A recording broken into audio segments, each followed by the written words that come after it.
Welcome to Ty's Reaction.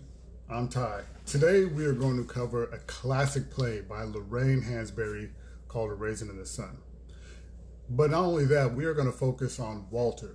Walter, I feel, is the main character in the story. There's others, but we're going to focus on Walter and his look on life and how we had his effect in the play. Let's get right to it.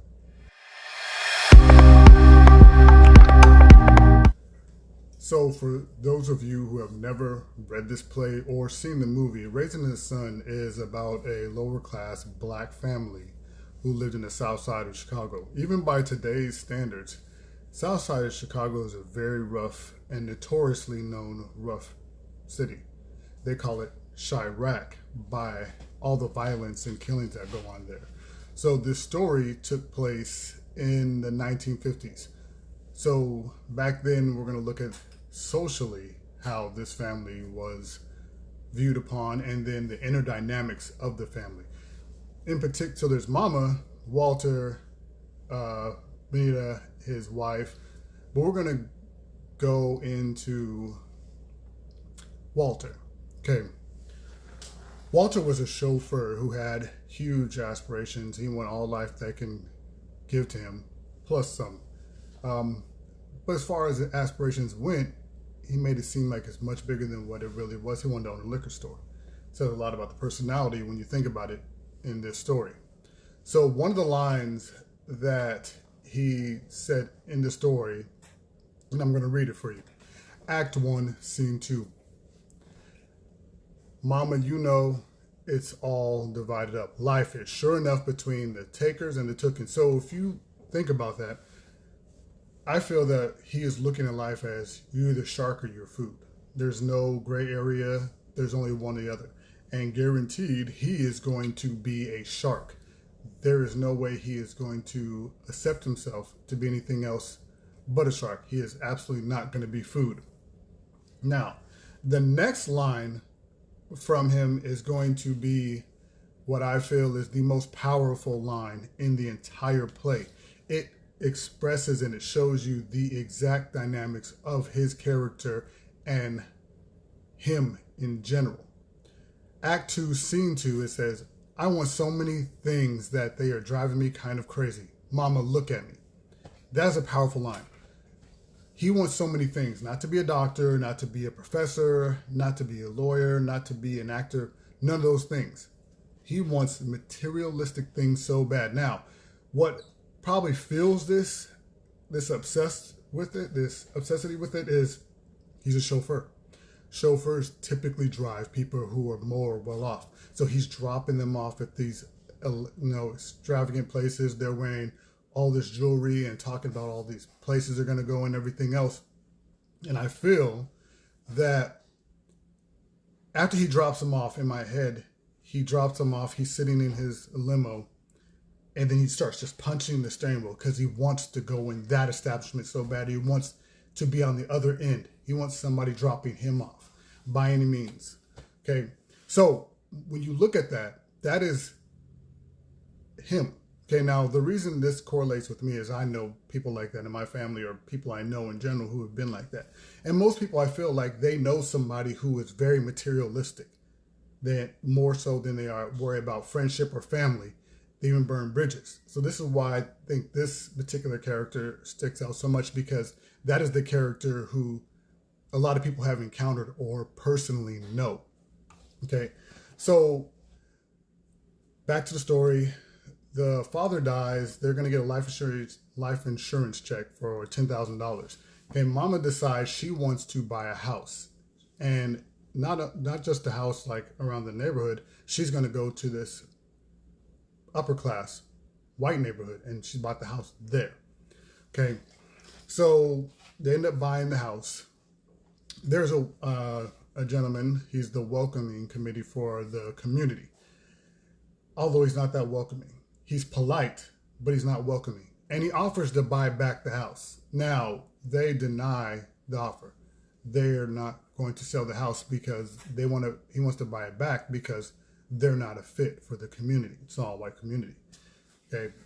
Now, Mama buys the house, puts money in the house. She gives Walter the rest of the money to put away for his sister. And his sister, she is very black powered, the African roots. She's very much into that, and they try to talk her to start dating this guy who has money, and she's like, I'm not interested in him, but there's an African student that she knows, and he's from Africa, and she's interested, in him.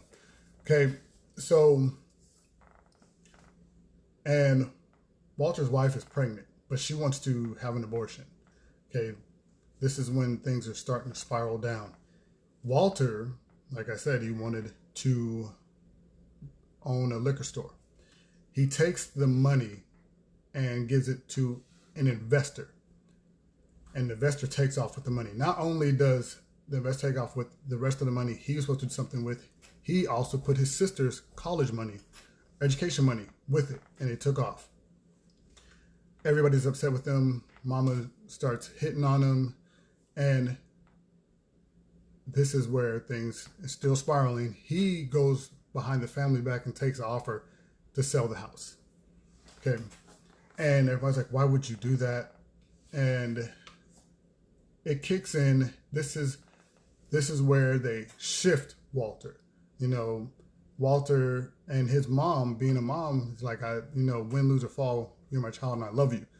And everybody wants to stop talking to Walter. And she says, now he's going to need our love and support more than anything, more than any other time. Okay. With that, Walter then starts to change dynamic. Act 3, scene 1, he says, and we have decided to move into our house because my father, he earned it for us brick by brick. Now, this is where they change the dynamic. Now, his wife wants to keep the baby. He's like, we're not going to leave. We're not going to sell this house. Okay. I'm going to be a man. I'm going to stand up, and I'm going to, make my father proud if he's looking down on me. Now, here's my take on Walter. Okay. I like how they shifted in at the end of the play. They show them, packing up and then leaving to go to the new house. Okay. But there's my take on Walter. Okay. I don't feel, if you think about it, Walter wants to be wealthy. He wants to be an upper class. From and this is what I love about the story. They can go so many ways. Everybody can take their ideas with what they think happened after this. I think Walter saw this as an opportunity. He's an opportunist. He's no longer hobnobbing with the lower echelon. He is now living with the upper echelon, and he just needs an opportunity. He said, they might not like me because I'm black, but give them a chance to all they have to do is meet me, and I can change their mind, because he wants to be wealthy. You surround yourself with what you want, is what you're told. You want to be wealthy. You now live with wealthy people. And if he lost that house, he would not have that opportunity again, except for when he's chauffeuring. And then when you're chauffeuring, you can't throw out the offers of owning a liquor store, the amazing thing. Okay. But living in the upper echelon area, I feel like he would definitely use this to his advantage. I like how they twisted the story, but for me, I feel like it's going to be hard to turn those stripes into spots.